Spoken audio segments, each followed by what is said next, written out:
With only 7 weeks remaining until August recess, Senate Democrats are scrambling to vote on and pass major antitrust legislation before the midterms. The American Innovation and Choice Online Act would stop big tech companies like Amazon from favoring their own services and products on their platforms. Well, according to Bloomberg News, undecided lawmakers are facing nearly relentless lobbying pushes from both sides of the aisle in the lead up to voting. The bill's advocates say the legislation is necessary to promote competition, while big tech argues it would stifle platforms' abilities to deliver consumer-favorited services like Amazon Prime and Google Maps. Bloomberg reports that Apple, Amazon, Google, and Meta spend $16.7 million on lobbying in the first quarter of 2022, with all four companies identifying this bill as their top priority. Joining us now to weigh in is Evan Greer. She is a journalist and director of Fight for the Future. Evan, thank you so much for joining us. Thanks so much for having me. So tell us more about this bill and why its supporters think it's so necessary. Yeah, I think it's really important to understand that this bill is actually, these two bills really are actually about more than just competition. This is about the future of technology and whether it's built on sort of walled gardens where a very small handful of monopolistic companies more or less control everything that happens online, or whether it's built on openness, where people have meaningful choices and can find online platforms and services that have content moderation and privacy practices that fit their needs. So really, this isn't just about kind of economics, it's about the future of technology and whether it's a force for good and empowerment or a force for tyranny and greed. As important as antitrust is, Evan, I sometimes feel like it is opaque to much of the public. I wonder if you can help us understand, why is it such a problem for a company like Amazon with its size and its reach to favor its own services and products on their own platform? There are people who are going to hear that and say, oh, well, of course you should do that. It's a business. It's profit motive. This is how the world works. Why is it a problem? How does it affect the average American consumer? Yeah, corporate monopolies have a huge impact on people's everyday lives. Obviously, the infant formula shortage is one of the clearest examples of that playing out right now. But when you bring that into the tech space, what you start to see is when there's no competition, that's why everyone hates these big tech platforms, because they don't have to compete in a meaningful way, so they don't have to improve their services. What we see is a company like Amazon basically takes the mountain of data that they have about what's selling. They use that to effectively copy popular products, make a cheaper version of them in often sweatshop conditions in warehouses, et cetera, and then promote that cheaper version on their platform. And that's impossible for smaller businesses to compete with. You take that over to a company like Facebook, you see what they do is if a new app comes along, something that's popular, rather than compete with it, they're either going to try to buy it or they're simply going to copy that new service and then promote it on their existing dominant platforms and basically put their competitors out of business. That's why we're in the situation we're in now, where a tiny handful of essentially 5 companies have such a dominant role over our online platforms and marketplaces. But I guess the problem is I struggle to see how this has been super bad for the consumer, right? The basis of antitrust law being we need to fight monopolies because if there's monopolies, then they can raise the price of things. It's bad for the consumer. There's no really philosophically, right, that the companies have to be nice to their competitors, have to be fair. Obviously, it's kind of ridiculous on some level. Of course, they want to crush and destroy their competitors. I look at a product like Amazon, one of the most beloved services to have ever existed in human history, relied upon by millions, if not billions of people. One of the most popular companies there are, one of the most popular institutions in America. And I worry, why are we tinkering from this? Why are we saying there have to be changes made, enforced by the government? It's really bad or something for some reason. I don't know that that's most people's experience using Amazon.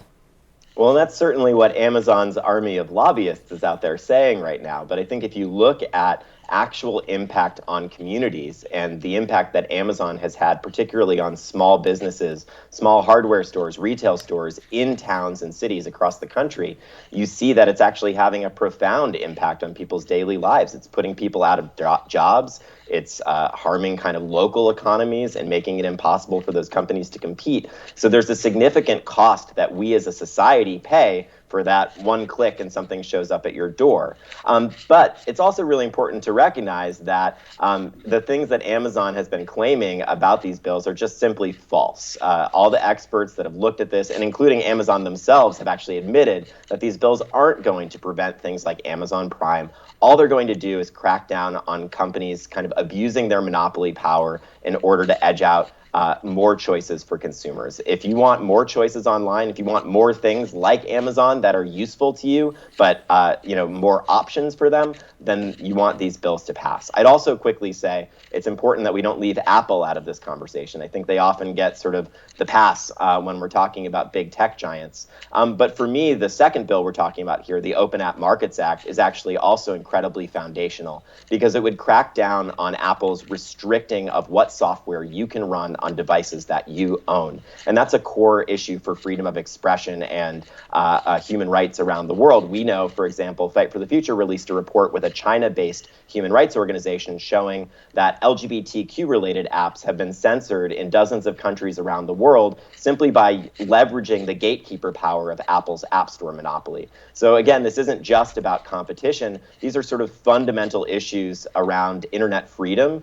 and whether the future of the internet is going to be this vision that we've always had of a democratized space where anyone can have a voice and anyone can start a project or a business and compete on a level playing field, or we're going to continue going down the path we're on now, which is toward this kind of monopolistic surveillance capitalist hellscape that I think no one wants, regardless of where they sit on the political spectrum.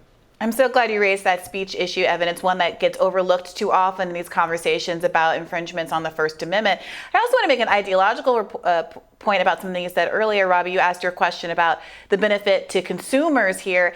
And this is a fairly new thing that's emerged here. It used to be that we thought of consumers and workers as the same people. We were making products in America. People in America earned good salaries making those products, and they could go out and buy other products from other stores.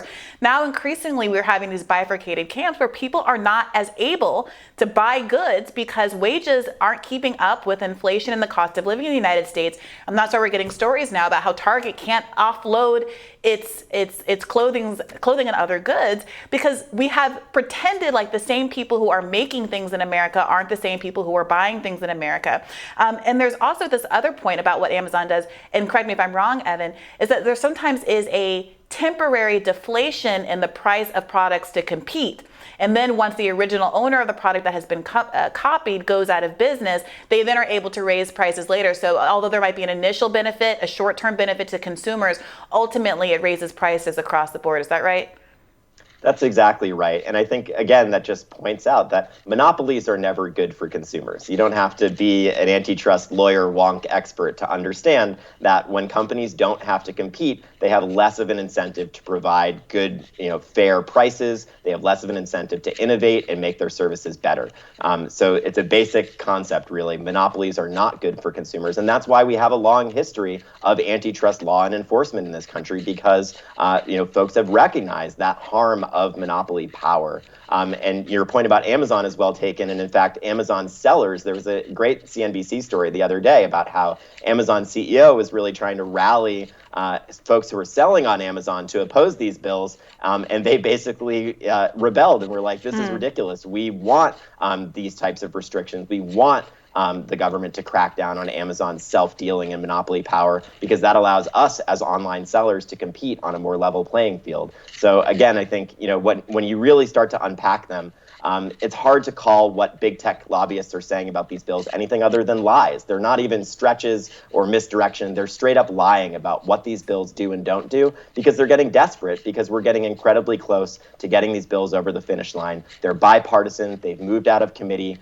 They have the overwhelming support of people from across the political spectrum. It's like the one thing that folks in Washington can agree on is that companies like Facebook, Amazon, and Google have too much power. And we need to crack down on that power and put it back into a more democratized type of internet, the one that I think everyone really wants. I usually find agreement among our legislators more concerning than dissent. But Evan, thank you so much for joining us.